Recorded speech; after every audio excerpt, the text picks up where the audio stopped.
name is Mr. Story, and this presentation will look at things you know about A Christmas Carol by Dickens. So I think I'll be mainly talking to the year 10s. I hope you're all doing okay in these difficult times. These are the main aims of the presentation. So to recall key knowledge and discuss questions which will be posed, to enjoy generating and sharing ideas. At the bottom left of this first slide, you can see I've got my information mainly from the English Media Centre Revision Pack, which you will have opportunity to look at. The Bell Foundation, which is useful if English is not your first language. And from Birmingham City University Online Pedagogies, so how to teach with online learning. This is the first slide, so hopefully you have a piece of paper, pencil or pen at hand if you're working from home. This is the task. These key scenes from the carol are in the wrong order. So the pictures are key scenes from the Christmas Carol. Things like when he visits the ghost of Christmas Present, the ghost of Christmas Past, and the ghost of the ghost of things yet to come. And you've got different characters such as Bob Cratchit, you've got Tiny Tim, you've got Mr. Fezziwig, so different things happening. You've got Jacob Marley. What you need to do is just to think about a short description that fits each picture, and perhaps start just putting them in a row, having a think about where would you put them in a row, in a line, so that it's in a correct sort of linear order what happens in the novel. If you want to pause the video now and just consider what you would do in this situation, where you would place them, just have a think about it. Pause the video, maybe take 5 minutes, 5-10 minutes, and then when you're ready, come back, hit play, and we'll go on to the next slide. Okay, so hopefully you did that, and now we'll look at what happens basically. So in the first stave, you've got Scrooge as the mean old man. You can see number 1 represents stave 1, first part of the novella. And in the second picture, Scrooge is talking to, Bob Cratchit. So he's talking to his employee, the kind-hearted Bob Cratchit, and he's being mean. He tells Cratchit he must work on Christmas Day. Still in the first stave, in the bottom left picture, that is the ghost of Jacob Marley, warning Scrooge that he must change. Okay, that he doesn't want to become like Marley. And then we move on to stave 2. So we have the ghost of Christmas Past taking Scrooge to visit happy Christmases from the past. And here we have Fezziwig, so his kind employer. So somebody who treated people well and showing kind of the opposite of Scrooge in a way, right? So we're moving on now. We go to this figure, this giant figure with a glistening green robe. You can see Scrooge there in the picture, small man. And this, of course, is the ghost of Christmas Present, who's showing Scrooge other people celebrating Christmas. He travels all around the British Isles.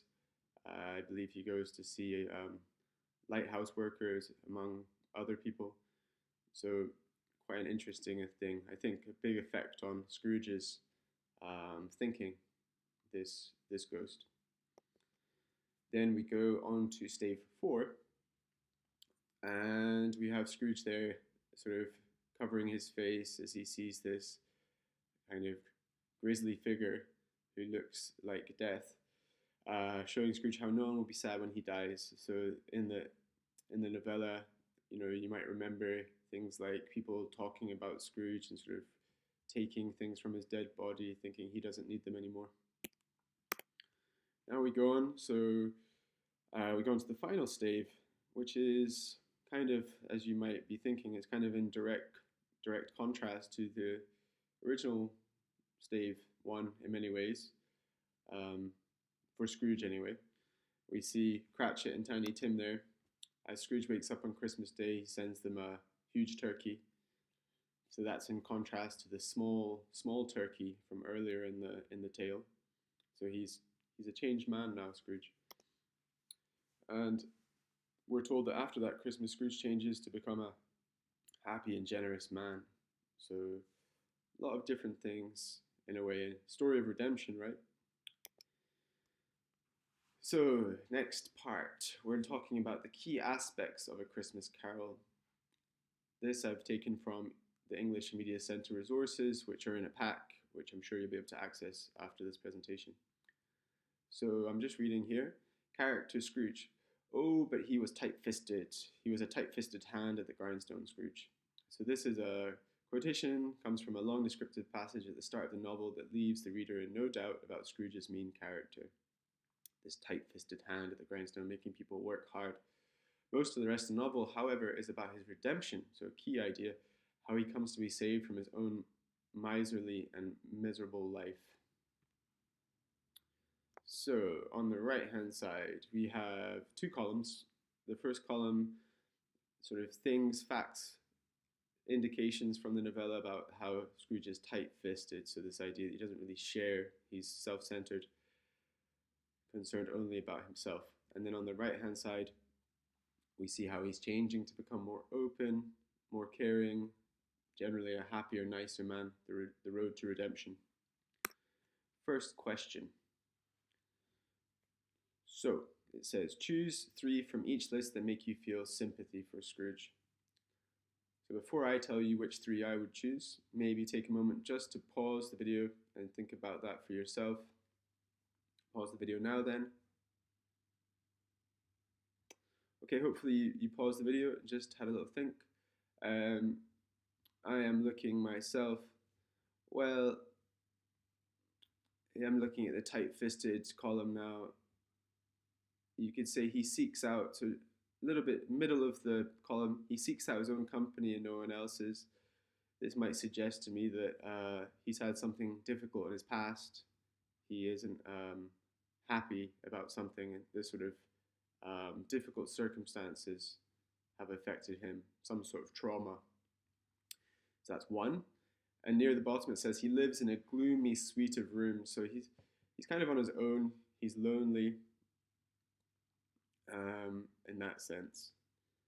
And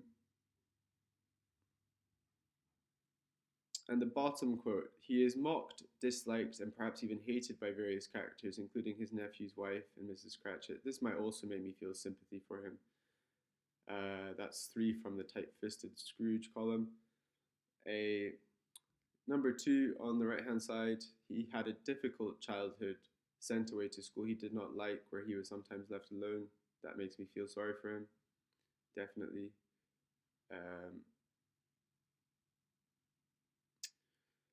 Later on it says he finds it painful to watch the scene of Belle's family life.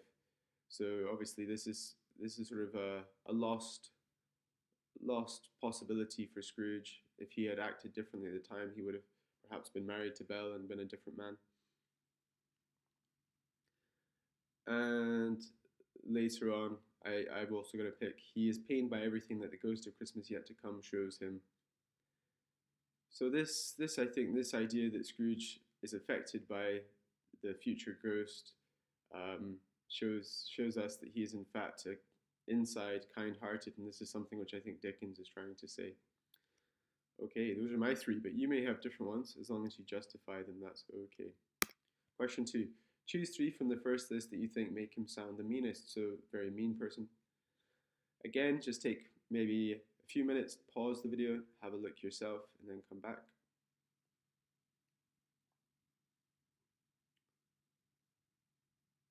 Alright, so I'm going to have a go at this. I will pick, the first one I'm going to pick is number 3. He continued to do business on the day of Marley's funeral, so that shows how he's so miserly and tight-fisted that he never considers how other people might want to take a rest and mourn somebody. It's obviously his business partner as well, so somebody he's theoretically quite close to. 4, he makes Cratchit work in terrible conditions, cold, cramped, constantly watched over by his boss. You know, he doesn't give him enough coal for the fire, even though Cratchit treats him well and is kind to him. And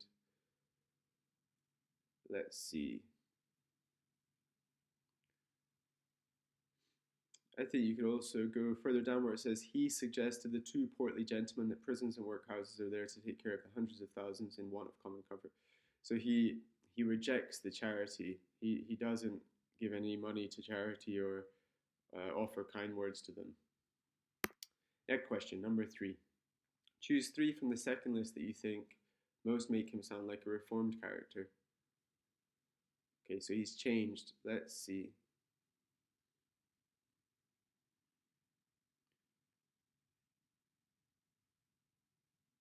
I think you could also go with sort of after the halfway point. It says he tries to join in with the Christmas games when the ghost of Christmas present shows him his nephew's home. So he's starting to change there. Then later on, he spends Christmas dinner with his nephew and family. So he's making an effort to become a different man. I mean, there are many there actually. He gives Bob Cratchit a pay rise. He becomes the second father to Tiny Tim. Yeah, he says he comes to know how to keep Christmas as well as anyone. And he spends Christmas dinner with his nephew and family. Question 4. Choose points from both lists that make him sound like a man psychologically scarred by various events in his life.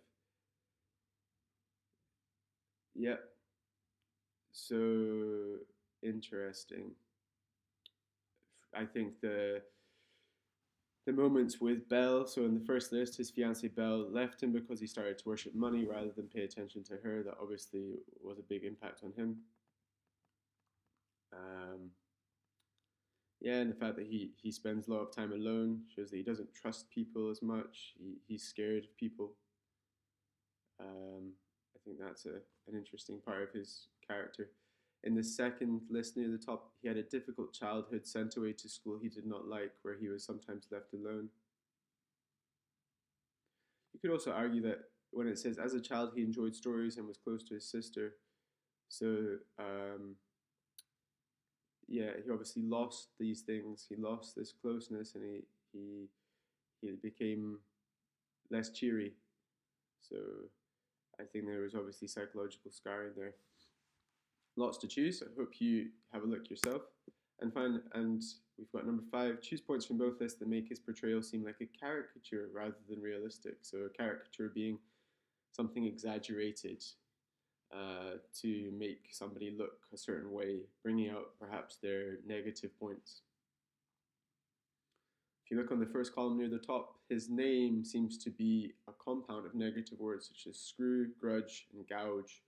So Scrooge, lots of negative things there. When you look at his face, if you look at the little clip art picture in the top left of this screen, you can see his face is narrow and pointed and sinister. So that reflects his name. Other caricatures here. Second point on the top left, he is described in physical terms as twisted and cold. So that reflects this idea of the screw. Anything on the right hand side? Nothing that I can see. Well, I think you could describe the whole novella as a little bit of a simple story in a way, going from bad to good. And I think Dickens is using it as a kind of a moral fable. So if you think about the possibility that we all have elements of mean Scrooge inside us, but hopefully we try to be more positive on the whole.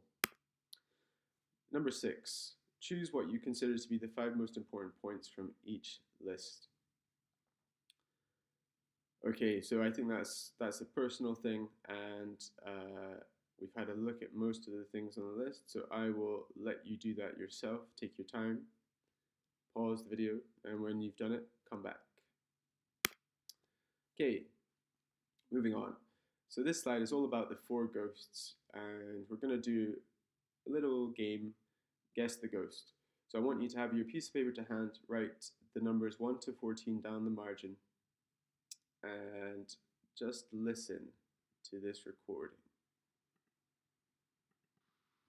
Okay, I hope you have a piece of paper to hand, and you've written 1 to 14 down the left-hand side. In a second, I'm going to start reading the 14 quotations. Okay, number 1. It was clothed in one simple green robe or mantle, bordered with white fur. The garment was hung so loosely on the figure that its capacious breast was bare, as if disdaining to be warded or concealed by any artifice.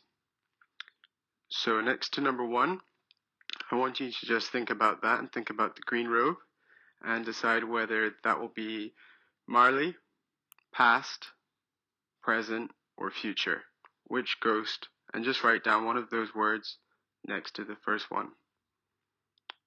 Number 2. I cannot rest, I cannot stay, I cannot linger anywhere. So write down which ghost you think it is. Number 3.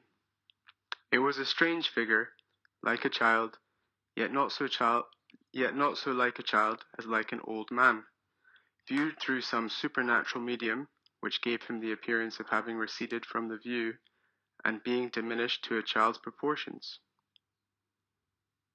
I'll repeat that. It was a strange figure like a child, yet not so like a child as like an old man, viewed through some supernatural medium, which gave him the appearance of having receded from the view, and being diminished to a child's proportions.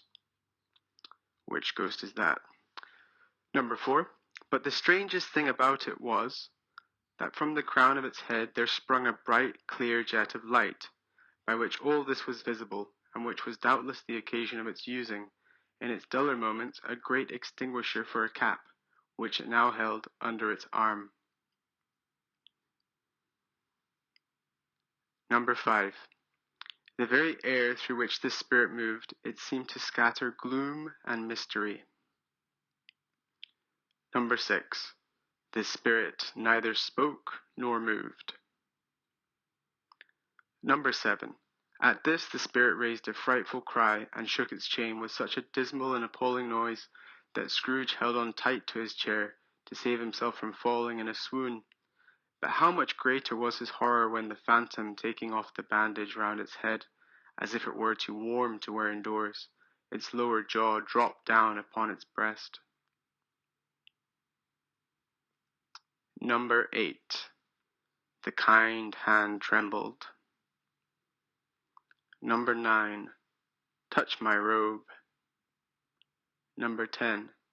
Its dark brown curls were long and free as its genial face, its sparkling eyes, its open hand, its cheery voice, its unconstrained demeanor, and its joyful air. Number 11. From the foldings of its robe it brought 2 children, wretched, abject, frightful, hideous, miserable. They knelt down at its feet and clung upon the outside of its garment. Number 12. The phantom slowly, gravely, silently approached. Number 13. It was shrouded in a deep black garment, which concealed its head, its face, its form, and left nothing of it visible save one outstretched hand. Final one, number 14. I wear the chain I forged in life. I make it link by link and yard by yard. I girded it of my own free will, and of my own free will I wore it. So those are all the ghosts, and when you're ready, you can go to the next slide and check to see how you've done. Good luck. Okay, so hopefully you managed that, but if not, don't worry. Oops. Let's keep going. So on this slide, you can see each one of these statements has been placed under different titles which relate to each ghost. So I will let you think about that yourself. So pause here to just check your answers and see how you've done. Some of them I wasn't sure about. So for example, the Ghost of Christmas Past, it was a strange figure like a child. That one I wasn't aware of so well. So that's an interesting ghost for me. And Marley's ghost, obviously Marley is sort of regretting the way he behaved when he says, I wear the chain I forged in life, he's regretting things he did, and he wants to share that regret with Scrooge so that Scrooge can change. Ghost of Christmas Present, very cheerful, full of energy, the genial face, the sparkling eyes. And the Ghost of Christmas Yet to Come is more recognizable, the kind hand. That stave has a lot about his finger and whether it's pointing in a strong way or not, because the ghost doesn't speak. So just look at that and think about which ghost you need to revise, or look at the quotes. Maybe try to think about what they appear like as you're doing this. You might want to draw a picture of the ghosts. And that is the end of this brief lesson. So just to have a little reflection, what's one thing I learned about A Christmas Carol? So hopefully as you've been listening to this, it's brought out some of your knowledge. So just have a little think about that. And to say as well that there's extra home study in the form of revision packs related to A Christmas Carol. So I recommend in particular the English Media and Centre pack. And good luck. Thank you for watching.